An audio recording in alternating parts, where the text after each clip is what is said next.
सुप्रभात बच्चों। अब हम लोग नए पाठ पर आ जाएंगे।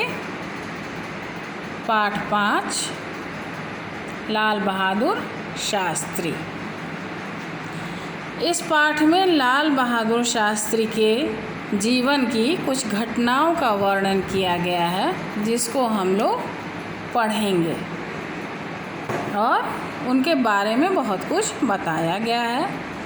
तो देखिए बच्चों, आपके विद्यालय में 2 अक्टूबर को 2 महान विभूतियों का जन्मदिन मनाया जाता है।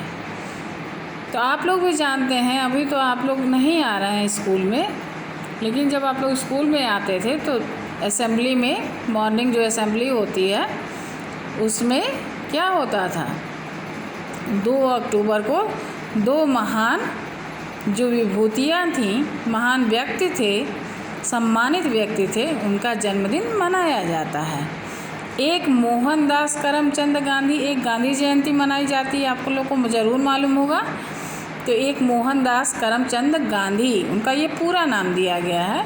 ऐसे गांधी जयंती हम लोग 2 अक्टूबर को मनाते हैं ना, वही है। और दूसरे जय जवान जय किसान का नारा देने वाले लाल बहादुर शास्त्री का, ये 2 लोगों का जन्मदिन उस दिन मनाया जाता है। लाल बहादुर शास्त्री ने जय जवान जय किसान का नारा बुलंद किया था। लाल बहादुर शास्त्री का जन्म 2 अक्टूबर 1904 ईस्वी को मुगल सराय, तत्कालीन वाराणसी, वर्तमान चंदौली, जो कि बनारस पहले तत्कालीन वाराणसी था, अब वर्तमान समय में उसको चंदौली के नाम से भी जाना जाता है। मुगल सराय बहुत बड़ा स्टेशन है। तो मुगल सराय के साधारण से परिवार में हुआ था। इनका जन्म मुगल सराय में एक बहुत ही साधारण, बहुत ही मध्यम वर्गीय परिवार में हुआ था। इनके पिता का नाम शारदा प्रसाद तथा माता का नाम राम दुलारी देवी था। इनके पिताजी का क्या नाम था? शारदा प्रसाद था और माता का नाम था राम दुलारी देवी। जब मैं रीडिंग करती हूँ तो आप लोग भी रीडिंग करेंगे अपने घर में, और प्रत्येक लाइन की रीडिंग करेंगे, क्योंकि जान रहे हैं आप लोग, इन लोग को आप लोग एक एग्ज़ाम दे लिए, पता है कि पेपर किसी भी लाइन से कहीं से भी आ सकता है, किसी भी लेसन के, क्योंकि आपके ऑप्शन में ही आपको चुनना होगा ऑप्शन, सही ऑप्शन। मात्र 1.5 वर्ष की अवस्था में पिता का देहांत हो जाने के कारण अनेक अभावों और कठिनाइयों को झेलते हुए जीवन पथ पर ये आगे बढ़े थे। जब ये मात्र 1.5 वर्ष के थे तभी इनके पिताजी का देहांत हो गया, मृत्यु हो गई। और जब पिताजी की मृत्यु हो गई तो अनेक अभाव माने अनेक कमियों, हर चीज़ इनके घर उपलब्ध नहीं था, बहुत सी चीज़ें ऐसी थीं जो नहीं थीं। अनेक अभावों और कठिनाई, मुश्किलों का झेलते हुए ये जो थे वो जीवन पथ पर अपने आगे बढ़ते गए। वे स्वतंत्र भारत के पहले रेल मंत्री बने। जब हमारा देश आज़ाद हुआ तो सबसे पहले रेल मंत्री का पद दिया गया लाल बहादुर शास्त्री को।